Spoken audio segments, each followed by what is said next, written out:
Bonjour à tous. Donc, suite à la présentation de Coquelicot by IDEX, on va vous présenter la répartition de frais de chauffage, méthode traditionnelle, avec donc les répartiteurs de frais de chauffage qui sont installés sur les radiateurs. Elle est là. Merci. Tout petit rappel, notre mission chez ISTA, c'est d'installer des produits et services qui analysent les consommations individuelles de chauffage et d'eau dans les bâtiments collectifs pour prendre conscience de ces dépenses, inciter les habitants à modifier leur habitude de consommation et bien sûr, du coup, réaliser des économies d'énergie. Rapidement, ISTA, c'est plus de 100 ans d'existence. On gère 3 millions de logements, 6 millions d'appareils, dont 2 millions d'appareils qui sont en télérelevé et 6300 clients. Nos métiers en global de ceux qui font l'installation de répartiteurs de frais de chauffage consistent à fournir, poser et louer, maintenir ces répartiteurs, de les télérelever. On a des formats de fichiers intégrés qui permettent d'envoyer toutes ces informations directement chez le bailleur de manière automatisée. On répartit les frais selon un certain nombre de paramètres et on fournit les décomptes individuels, les notes d'information, etc. On analyse, on alerte, on pilote et enfin on peut également accompagner les locataires lorsque les consommations sont trop élevées. Tout ça rentre dans un cadre réglementaire, c'est la loi Elan. Pour faire plus simple que le slide, grosso modo, à partir de 80 kWh du mètre carré et au-delà, il est obligatoire d'installer un système de répartition de frais de chauffage. En deçà, ce n'est pas obligatoire. Ça correspond grosso modo à peu près à la moitié de l'étiquette énergétique C. Je vais laisser madame prendre la photo. On n'est pas nombreux, on peut faire du sur-mesure, c'est top.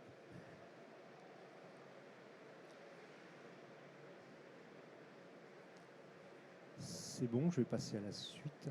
Très bien.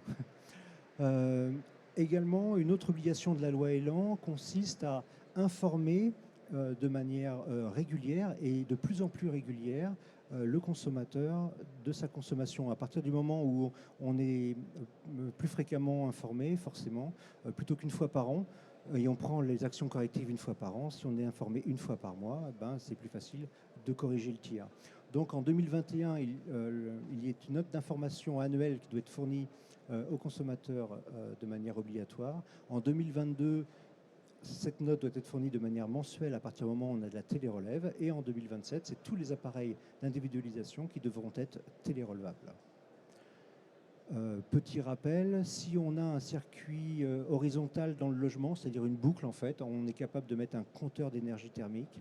À partir du moment où on a un système qui est vertical, qui dessert tous les radiateurs de toutes les salles de bain par exemple, eh bien on met dans ce cas-là effectivement un répartiteur de frais de chauffage qui permet de compter la consommation de chaque élément qui dispense la chaleur dans le logement.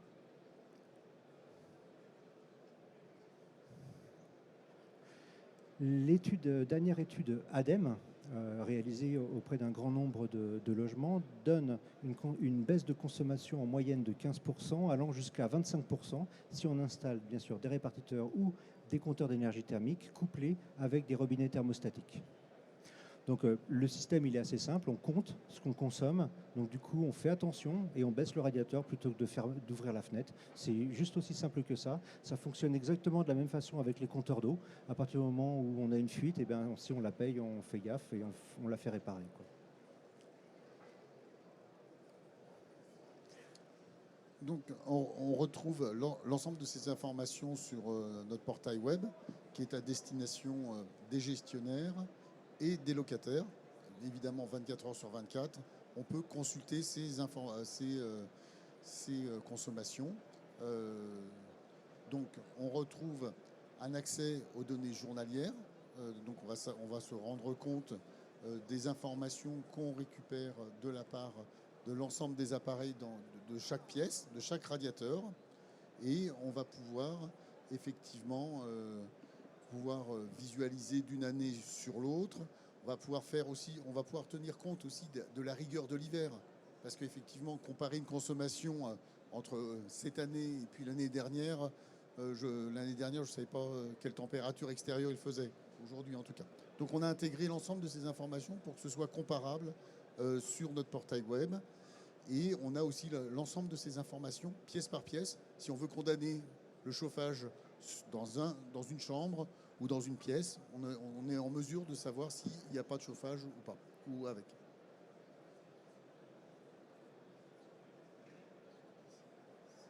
Donc, on est en mesure aussi de calibrer des budgets pour se dire, je veux, admettons, qu'on paye 60 € de chauffage dans le mois. Et dès que je vais arriver à 50% de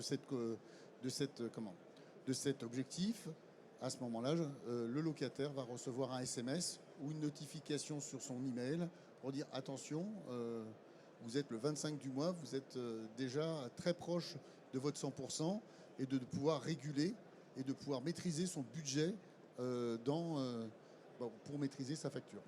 Donc on a l'ensemble de ces informations qui sont relatées. Évidemment, tous ces systèmes sont en télérelève, donc il n'y a plus de techniciens qui rentrent dans les logements. Quand on installe nos systèmes, c'est pour 10 ans.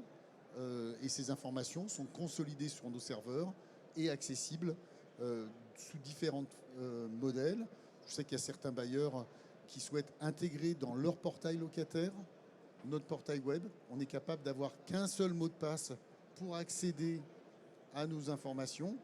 Donc ça simplifie le parcours client.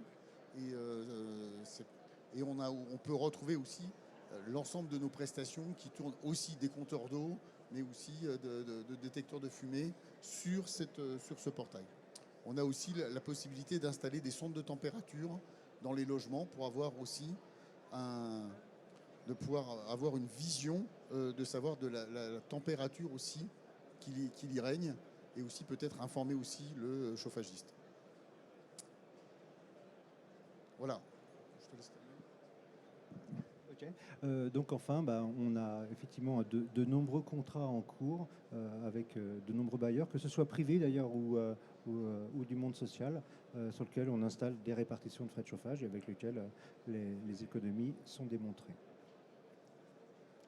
Merci beaucoup. Voilà. Si vous avez des questions, on est tout à fait prêt à y répondre.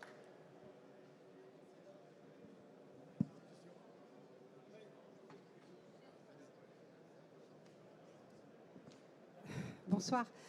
Oui, moi, ce qui m'intéresse, c'est le côté, bien sûr, vous avez indiqué la gestion de l'eau, de l'électricité par ce compteur qui ressemble un petit peu au compteur Linky, mais qui est vraisemblablement plus pour les bailleurs sociaux.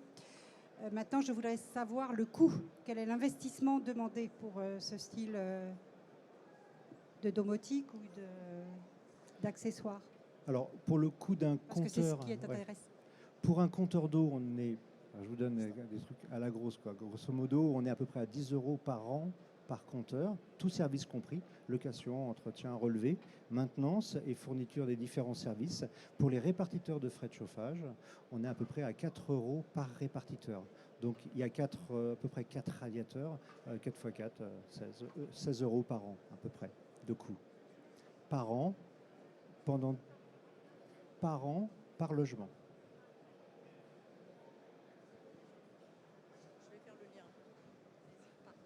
Par an, par logement et par hors taxe? Oui, alors après, tout dépend de la volumétrie de l'appel d'offres. Selon le nombre de compteurs, forcément, le prix varie en fonction du volume. Mais donc ça, c'est assez variable à 1 €, plus ou moins 1 €, quoi, à peu près, par rapport au prix que je vous ai donné, qui est une fourchette moyenne.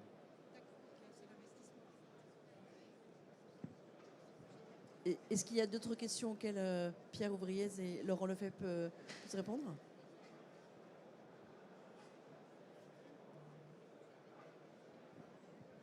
Oui.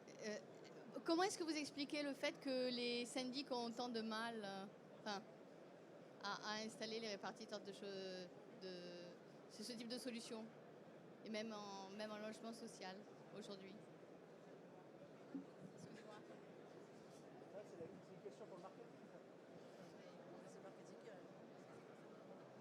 Écoutez, c'est un dispositif qui est disponible sur le marché depuis 20 ans, on va dire.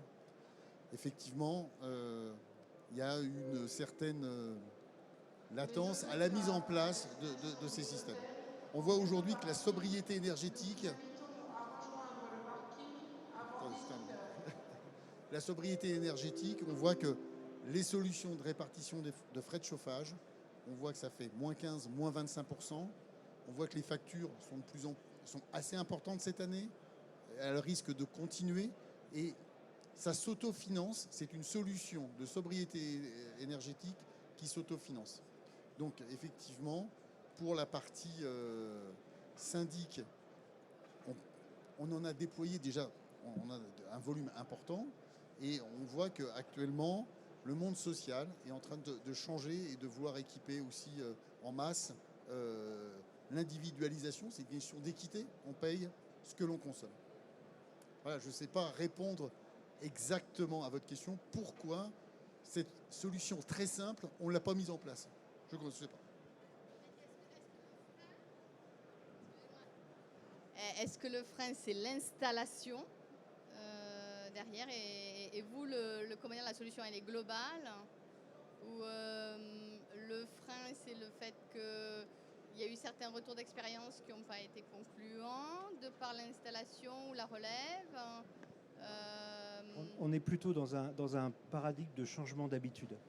Et on a rencontré exactement la même chose quand on a fait les installations de compteurs d'eau, en fait. C'est plus compliqué à partir du moment où on a la consommation d'expliquer à quelqu'un qui consomme plus que son voisin. C'est pas normal, j'ai le même appartement, je dois consommer la même chose. Or, les habitudes de consommation font varier du simple au double ou au triple la consommation en fonction de ses habitudes simplement. On se lave les dents, on ouvre la fenêtre quand on a chaud et donc c'est plus compliqué d'aller forcément dans le détail de la consommation de chacun plutôt que de la répartition au mètre carré ou au millième. Donc ce frein à la mise en place, on a eu la même chose pour les compteurs d'eau, ça fait quelques années que je bosse pour ISTA, c'était exactement la même chose. C'est plus compliqué parce qu'il faut expliquer, il faut rentrer dans de la pédagogie, il faut rentrer dans de l'aide à la consommation. Les gros consommateurs, quand c'est au millième, c'est noyé. Sinon, ils payent très cher, donc il faut leur expliquer de changer leur habitude. Et en même temps, le fait de mettre des répartiteurs de frais de chauffage permet de visualiser aussi quelque part le travail du chauffagiste. Donc si tout se passe bien, c'est génial. Par contre, le fait d'être au premier étage, d'avoir plus chaud que le dernier étage, etc., ça met aussi le spotlight sur le travail du chauffagiste, où c'est une globalité, il y a de l'équilibrage, il y a tout un tas de choses, ça dépend d'un tas de facteurs, et forcément, ça bouscule un peu les habitudes. Donc, perso, je dirais que c'est plutôt des changements d'habitude, de mise en place. Par contre, on voit bien partout où ça a été mis en place, et notamment en Europe, et il y a de nombreuses études qui ont été faites, systématiquement, on retrouve des économies qui sont réalisées à partir du moment où on individualise. Je paye ce que je consomme, et donc je fais gaffe, quoi. C'est tellement naturel, ça repose sur un principe super simple, et c'est forcément efficace. À partir du moment où, bien sûr, je peux réguler. Sinon, ça ne sert pas à grand-chose. Et juste pour ajouter un point, partout où on a mis des solutions de répartition de frais de chauffage, les locataires adhèrent totalement. C'est-à-dire que même si le bailleur décide d'abandonner pour X raisons, parce que ça change d'habitude, parce qu'il faut répondre peut-être à plus de questions qu'avant, les locataires sont attachés de dire non, mais moi je veux payer ma facture, je ne veux pas payer la facture du voisin du dessus qui laisse ouvert en permanence sa fenêtre. Donc il n'y a pas eu de mauvais retours, il n'y a pas de mauvaises expériences. C'est effectivement un changement d'habitude dans la manière de facturer individuellement ces charges de chauffage.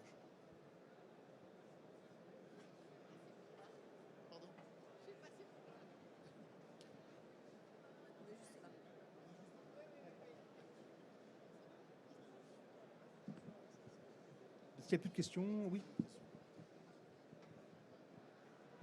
Si je peux me permettre très rapidement par rapport à la question de madame, c'est vrai qu'en Belgique et en Allemagne, ils sont à plus de 90% du parc qui est équipé.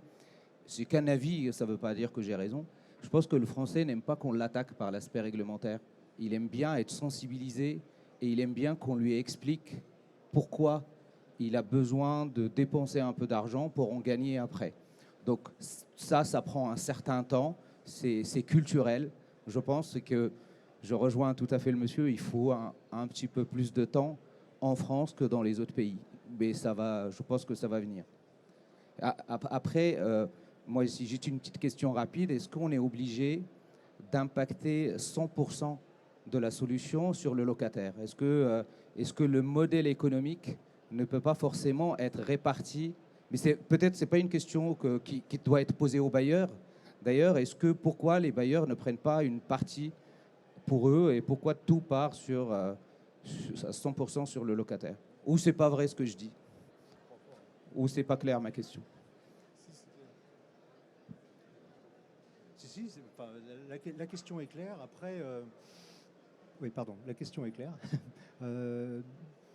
D'ailleurs, effectivement, c'est une question législative, en fait, à l'allocation entretien relevée de compteurs, que ce soit basé, en fait, recopié sur le compteur d'eau, fait qu'on a une charge récupérable sur le locataire de manière globale. Et ce mode de fonctionnement a été recopié sur la partie bailleur. Voilà. C'est simple que ça. Juste pour confirmer, la Belgique, il n'y a aucune loi. 95% des logements sont équipés de répartiteurs de frais de chauffage. Ils appellent ça des calorimètres de l'autre côté, en Belgique. Et pour les Belges, il est hors de question de payer pour son voisin.